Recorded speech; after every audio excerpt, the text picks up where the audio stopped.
for a meeting. Very nice. Surrounded by animals and I brought some pictures of some of the people whom I have seen. You see Gar Hole there, oh, look at this. Providenciales. Some of them I won't know at all. Donald now. There's Gar and Peanut. Now where was that? Look at that nice That's in place. Providenciales. That's where they live, the British West Indies, Caicos. He's totally retired, I guess. He was president of a rope company. He said it's the largest rope company in the world.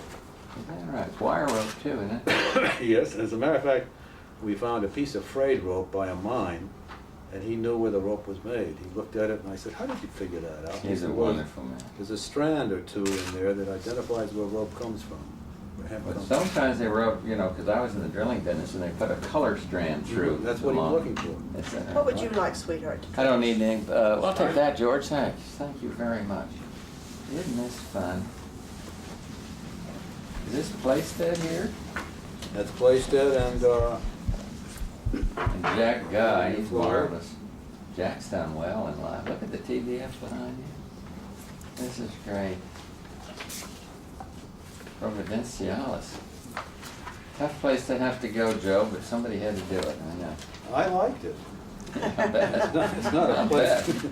Hello, Susan. It's not a place I'd care to live. Really? No, the Was wind it lonely blows, out there? What do they do? No, it's just that it's sea level, flat sea They're level. great. Those are for you if you'd like. Oh, why, thank you, sir. It's just sea level and the wind blows straight across it, flat out at 30 to 60 miles an hour. Like a Luther used to be. Remember down there, we used to Right, have it a is Luther, and it very was- much like a roof floor. But we loved it, but God darn it, it was windy. And it's also humid, Yeah. quite humid. Well, what do you need from me on your project? I thought you did an amazing job on that manuscript. I couldn't get over it. A lot of people have scribbled out stuff on this general subject, but that thing was... Oh, it was God, fun. I yeah. enjoyed it. But there were such nice people. The only guy that knows more about it than you do is Don. I think he does. He found a majority of those people for me. It's amazing. He's a historian. He came up with some that I never thought I'd find. He came up with them. With Jack Guy, for example, I need some thumbnail sketches of Guy from your point of view, what he was You got like. your tape recorder going? Yes, it's Good. right there. Well, let's see, I thought I wrote down some, did you get my answers to these things? No. I can just give you this. But I wrote, I think you had, let me see what I said on that, although I can do it just again. I always thought Jack was I knew he was a good pilot. He was an exceptionally confident pilot. He had a little more seniority than I did, I think. I think maybe he got his wings a little earlier. Did. He was a very friendly person, outgoing, southern boy, good old boy from, I guess he came from Georgia, he lives there now.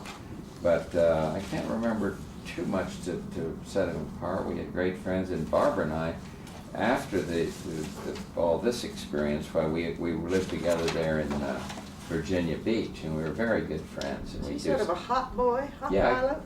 not so much of a hot pilot, because nobody could be very hot flying a TBF, but he was a self-assured pilot in a kind sense of the word. I mean, knew what he was doing, and I've always thought he was one of our very best pilots. How about, He's very cool, fine pilot, southern accent, became fast friend, loved his wife Bea, saw them as a couple after he went to Virginia Beach till the end of the war.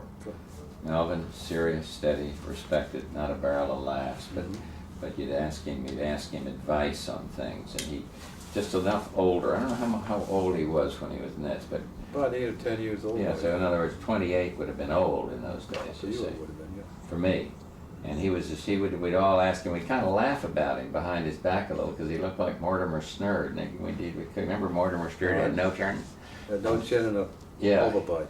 Yeah, overbite, exactly what Melvin had, but we laughed with respect because the guy knew more than we did, and he was better than we were, and he was a seasoned pro. He got his wings, I think, before the war started, and he was a steady, not a lovable guy at all, but disciplinist, but he didn't say a hell of a lot, but he was always dependable. He'd give you good sound advice. I forget Was he a role model in a sense? Well, in the sense that I had respect for people that knew what the hell they were doing out there.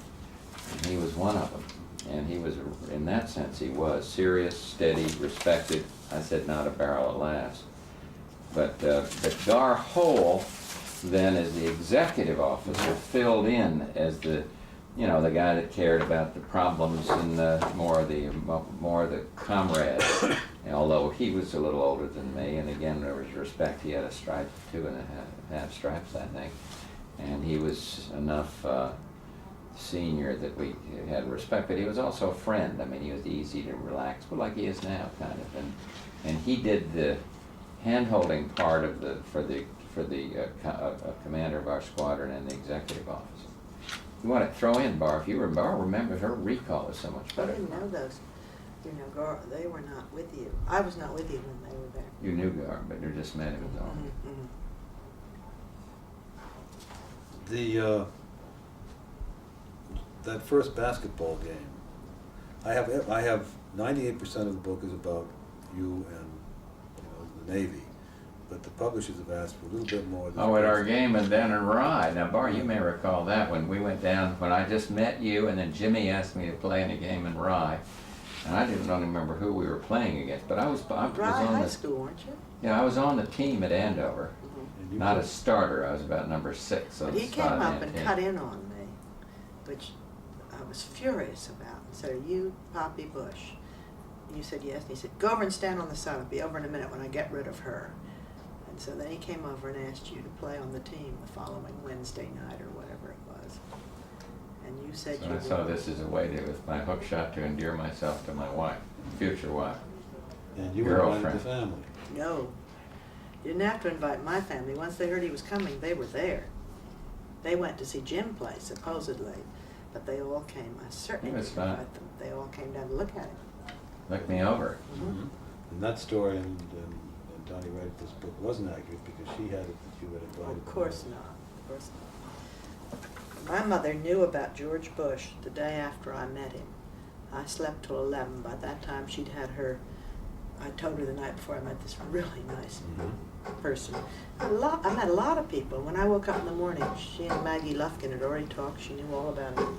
I mean, she- You asked the question about, Detective. no, about our parents being friends. I think my dad and Mr. Pierce knew each other fairly well. Huh? They You know, took the club car together, I know. yeah, they that. were in the club car together, and they were both golfers, and they, you know, they knew each other and liked each other. I know that your father Respected each knew my father by reputation of football playing because he was older than your father. Yeah, Mr. Pierce was a real athlete. I mean, he was one of the great star athletes out there. at They were Miami. both from Ohio. And he was from Dayton, and my father was from Columbus, and so the name Monk Pierce in college days was a big competitor. He had 4-letter man, and he was a hell of an athlete, and particularly in football, where he and Red Blake, were they in school together, or did Believe Red? it or not, they were. Red was much younger.